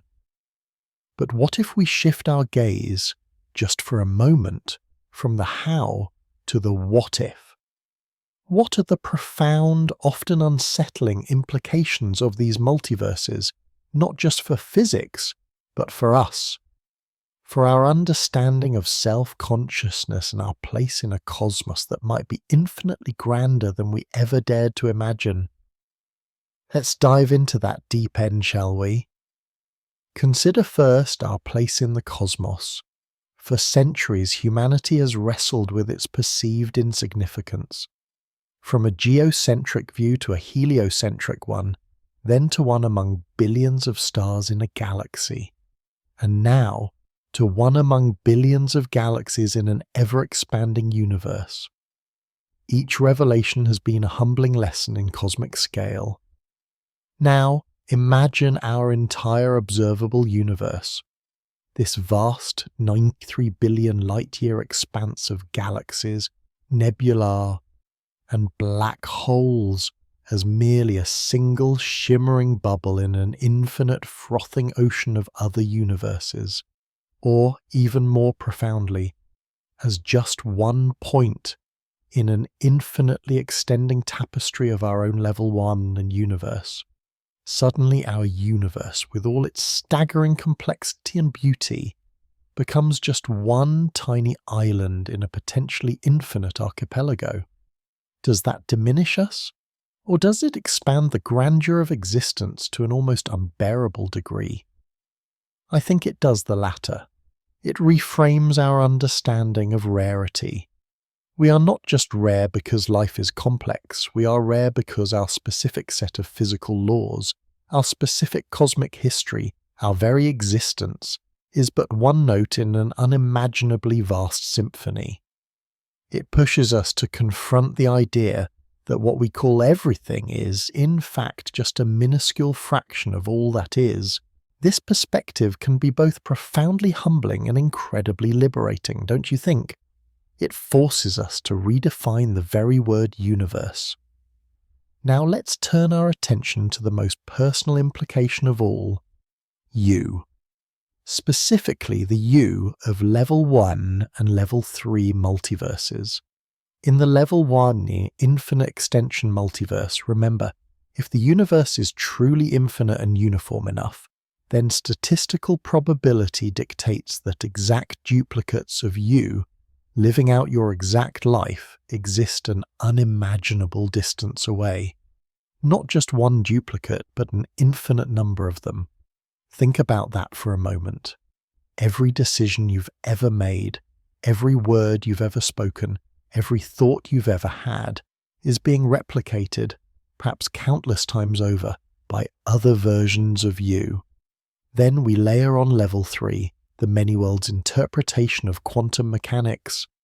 This is where it gets truly mind-bending. At every single quantum event, every single moment of choice or interaction, the universe splits. Not metaphorically, but literally. If you chose coffee over tea this morning, there's a universe where you chose tea. If you missed that bus, there's a universe where you caught it. If you turned left instead of right, there's a universe where you didn't. This isn't about distant duplicates.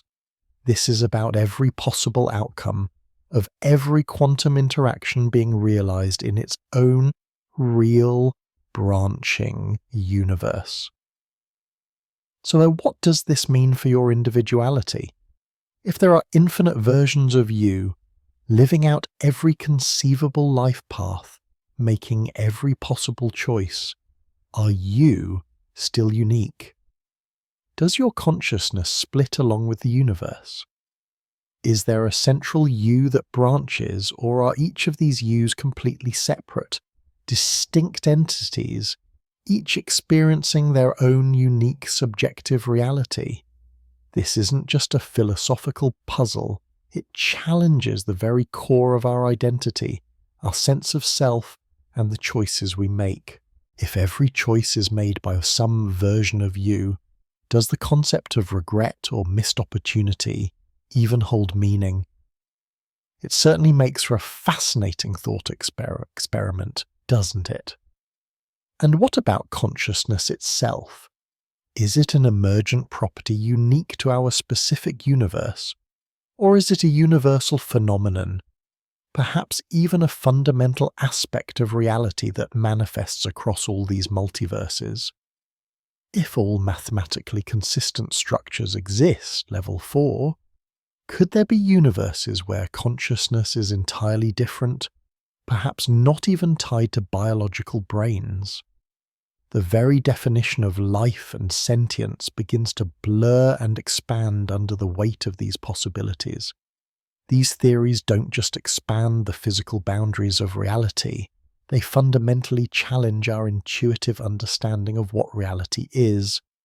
We perceive a singular, concrete reality unfolding in a linear fashion. But if the multiverse theories are true, then reality is far more fluid, far more vast, and far more complex than our everyday experience suggests. It's not just a universe, it's a multiverse, a meta-reality of infinite possibilities and manifestations. The laws of physics we hold so dear might just be local customs governing our particular cosmic neighborhood, while other universes operate under entirely different rule sets. This brings us back to the why. Why do scientists, despite the immense challenges of empirical proof, continue to pursue these theories with such vigor and dedication? It's because they offer such elegant and compelling solutions to some of the most profound puzzles in cosmology and physics. The fine-tuning problem, for instance, why our universe's constants are so perfectly calibrated for life, finds a natural explanation in the level 2 and level 4 multiverses. If there are infinite universes with varying constants, then it's no longer a miracle that one of them happens to be just right for us to exist. It's a statistical inevitability. The quantum measurement problem, which has plagued physicists for decades, is simply resolved by level 3, where every outcome simply happens in its own branch. These theories are not just wild speculation, they are logical extensions of our most successful scientific models, born from mathematical rigor and a relentless pursuit of deeper understanding. They are the cutting edge of our intellectual frontier, pushing the boundaries of what the human mind can conceive. The search itself, even if it never yields definitive proof, forces us to refine our instruments, develop new mathematical frameworks, and challenge our deepest assumptions about existence. It's a testament to the insatiable human curiosity, our innate drive to understand the fundamental nature of reality, no matter how unsettling the answers might be. The implications are, indeed, profound, even a little unsettling.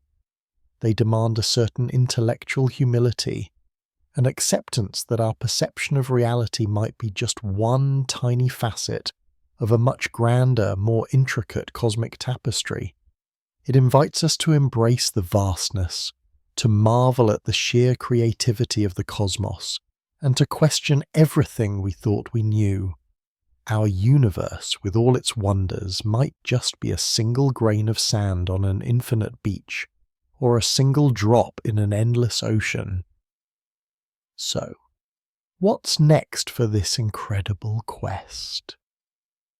The journey continues. Scientists are relentlessly probing the cosmic microwave background with ever-increasing precision, searching for the faintest anomalies that might hint at cosmic collisions from other bubble universes. Theoretical physicists are developing new models of quantum gravity, hoping to unify our understanding of the very small with the very large, which might offer new insights into the birth and structure of multiverses. Future particle accelerators, more powerful than anything we have today, might one day provide glimpses into extra dimensions or exotic particles that could be messengers from other realities. The path ahead is long, filled with unknowns, and perhaps with discoveries that will forever alter our understanding of existence. Whether we ever achieve definitive empirical proof of the multiverse remains to be seen. But what is certain is that the very act of asking these questions, of exploring these mind-bending possibilities, enriches our understanding of the universe and our place within it. It fuels our awe, ignites our curiosity, and reminds us that the greatest adventures often lie beyond the edges of what we can currently perceive. So as we contemplate these infinite possibilities, what does it truly mean to be us, here now in this universe? It's a question that resonates with an entirely new depth, isn't it? So we stand at the precipice of understanding, gazing out at concepts that stretch the very fabric of our minds. We've journeyed through level 1, where infinite space implies infinite copies of you and me, to level 2, a frothing cosmic ocean bubbling with universes of varying laws, through level 3, where every quantum choice births a new reality, and finally to level 4, the ultimate realization of all mathematically consistent structures. Each level a profound solution to a deep cosmic puzzle, yet each presenting its own monumental challenge. How do we prove it? This, my friends, is where the rubber meets the cosmic road. How do you gather empirical evidence for something that, by its very definition, exists beyond our observable universe, beyond our causal reach, or even beyond our fundamental physical laws? It's a question that pushes the boundaries of what we traditionally define as science, forcing us to reevaluate the very nature of proof at the most extreme frontiers of knowledge. For level 1, the proof is largely inferential. If space is truly infinite and matter is distributed with some average uniformity, then the statistical inevitability of duplicates is a mathematical consequence, not an observable phenomenon. We can't see your exact doppelganger living out the same life path a googolplex light years away. Our evidence here relies on our understanding of an expanding, potentially infinite universe and the statistical power of truly colossal numbers. It's a philosophical deduction as much as a scientific one. Level 2, the inflationary multiverse, offers more tantalizing, albeit indirect, avenues for detection. Remember those subtle bruises in the cosmic microwave background CMB radiation? Those faint temperature anisotropies that betray the universe's earliest moments? Cosmologists are meticulously sifting through this ancient light, searching for telltale patterns, specific types of non-Gaussianity, or anomalies in the CMB's statistical distribution that could be the imprint of our universe having once collided with another bubble universe. Imagine our universe as a soap bubble, and if another bubble grazed it during its infancy, that collision could leave a subtle, detectable scar. This isn't easy, of course.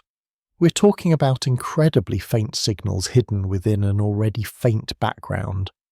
But instruments like the Atacama Cosmology Telescope, the South Pole Telescope, and upcoming projects like the Simons Observatory and CMBS4 are pushing the limits of sensitivity and resolution. They are essentially cosmic archaeologists digging through the fossilized light of the early universe for clues. And it's not just the CMB. We also hunt for primordial gravitational waves, ripples in space-time itself, that could have been generated during the violent birth of our universe, or even by the nucleation and collision of bubbles in the metaspace. Projects like LIGO and Virgo, now joined by CAGRA, and the future space-based LISA mission, are opening a new window onto the universe, one that could potentially listen to the echoes of other universes. Then there's the incredibly mind-bending level 3, the many worlds interpretation. How do you prove that the universe splits every time a quantum measurement is made? You don't, at least not in the traditional sense. The defining characteristic of these branching worlds is that they are causally disconnected. There is no information exchange, no way to peer into an adjacent quantum reality where you chose coffee instead of tea this morning. The evidence here lies in its elegant solution to the quantum measurement problem, the vexing question of why a quantum system, which exists in a superposition of states, appears to collapse into a single definite state upon observation. In many worlds, the wave function never collapses. It simply branches, realizing all possibilities. It's a reinterpretation of reality, a philosophical leap that many physicists find compelling due to its mathematical purity and its ability to resolve a fundamental paradox without introducing new, unobservable mechanisms. It's a testament to the idea that sometimes the simplest explanation, even if it feels profoundly unsettling, is the most elegant. And level 4, the mathematical universe hypothesis. This is perhaps the most challenging of all to prove empirically. If every mathematically consistent structure is a universe, then our universe is simply one such structure. How do we observe a universe operating under different mathematical rules, with different dimensions or logical frameworks? This is where physics blurs into philosophy, where the pursuit of ultimate reality demands a re-evaluation of what existence itself means. The evidence for level 4 comes from its profound explanatory power, its ability to provide the ultimate answer to the fine-tuning problem by stating that all possible universes exist, and we simply find ourselves in one that allows for our existence. It's a hypothesis that resonates deeply with mathematicians and theoretical physicists who see the universe as fundamentally mathematical in its core. So you see, the quest for multiverse proof is not a singular path. It's a multifaceted endeavour, ranging from statistical inference and subtle cosmic fingerprints to fundamental reinterpretations of quantum mechanics and the very nature of mathematics. It's a testament to the scientific method's adaptability, its willingness to push beyond conventional boundaries when confronted with questions of such immense scale. But what does all this mean for us, for our sense of individuality, our choices, our very place in this grand cosmic tapestry? This is where the profound implications of the multiverse truly hit home, where the science veers into the deeply personal and existential. Consider level 1 and level 3. If there are infinite copies of you out there, living out every conceivable permutation of your life, does that diminish your uniqueness? Does it make your choices less significant? Or does it perhaps expand your existence, stretching yourself across an infinite canvas of possibilities? The thought can be profoundly unsettling. The you reading this right now, this specific consciousness experiencing this specific moment, is unique in this reality, this moment. But in an infinite cosmic landscape, your exact duplicate, perhaps one who made a slightly different choice yesterday, is out there. This challenges our deeply held notions of personal identity. Are we defined by our experiences, our memories, our choices? If every choice, every quantum fluctuation spawns a new reality, level 3, then every possible version of you exists, having made every possible decision. Did you choose to pursue that passion? In one universe, yes. Did you choose to let it go? In another, yes. The idea of singular selfhood begins to fragment, dissolving into an almost unimaginably vast ensemble of yous. It's a concept that forces us to grapple with the meaning of free will. If every outcome is realized somewhere, does our choice here, now, truly matter? Or is it simply one instantiation of an infinite set of possibilities? The answer, I believe, lies in perspective. Even if infinite versions of you exist, this version, the one experiencing this reality, is still the only one you will ever know. Your choices, your experiences, your loves, your losses, They are intensely real and profoundly significant to you in this particular branch of reality. The multiverse doesn't diminish your existence. It magnifies the sheer wonder and complexity of it. It suggests that reality is far richer, far more intricate than we could have ever imagined. And what about our cosmic significance? For centuries, humanity has grappled with its place in the universe. Are we alone? Are we special? The multiverse offers a nuanced answer. If our universe is just one bubble in an infinite sea, or one mathematical structure among countless others, then the specific conditions that allow for life, for consciousness, for us, become less miraculous. The fine-tuning of our universe, once seen as evidence of a divine architect, can now be explained by the sheer number of possibilities. If you roll the dice an infinite number of times, eventually you're bound to hit the jackpot. This is the anthropic principle at work. We find ourselves in a universe conducive to life because, well, if we weren't, we wouldn't be here to observe it.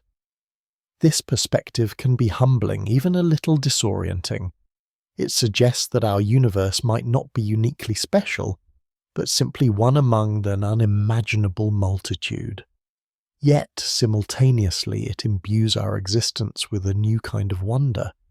The fact that any universe can support life, can give rise to consciousness capable of contemplating its own existence and the existence of other realities, is itself a profound marvel. We are not just dwellers in a single isolated cosmos. We are perhaps the conscious expression of a universe that is part of a grander, infinite design. So, where do we go from here? The scientific quest for the multiverse is far from over. In many ways, it's just beginning. Cosmologists are not giving up on the search for those subtle CMB anomalies or primordial gravitational waves. Particle physicists continue to smash particles together at ever higher energies in accelerators like the Large Hadron Collider, probing for evidence of extra dimensions that could be tiny, curled up and invisible to us, yet could be the very scaffolding upon which multiversal structures are built, as predicted by theories like string theory. If we could detect particles leaking into these extra dimensions, or find evidence of gravity behaving differently at very small scales, it could be a profound hint at a larger hidden reality. Theoretical physicists, meanwhile, continue to explore new mathematical frameworks, pushing the boundaries of quantum gravity and unifying theories that might inherently predict the existence of multiverses. They are building models, refining hypotheses, and searching for the next elegant solution to the universe's most profound mysteries. The journey into the multiverse is, in essence, a journey into the heart of reality itself. It forces us to confront the limits of our perception, the biases of our anthropocentric viewpoints, and the sheer audacity of cosmic scale. It's a humbling yet exhilarating expedition that redefines what it means to be human, to be conscious, to be part of something so unimaginably vast and intricate. As we continue to explore, to question, to measure, and to theorize, we expand not only our understanding of the cosmos, but also our understanding of ourselves. The multiverse, whether proven or remaining a tantalizing hypothesis, has already changed the way we think. It has broadened our intellectual horizons, inviting us to embrace a reality far more complex and awe-inspiring than any single universe could ever contain. It reminds us that the universe, or perhaps the multiverse, is always ready to reveal another layer of its magnificent, mind-bending truth. And that, my friends, is why we keep looking up.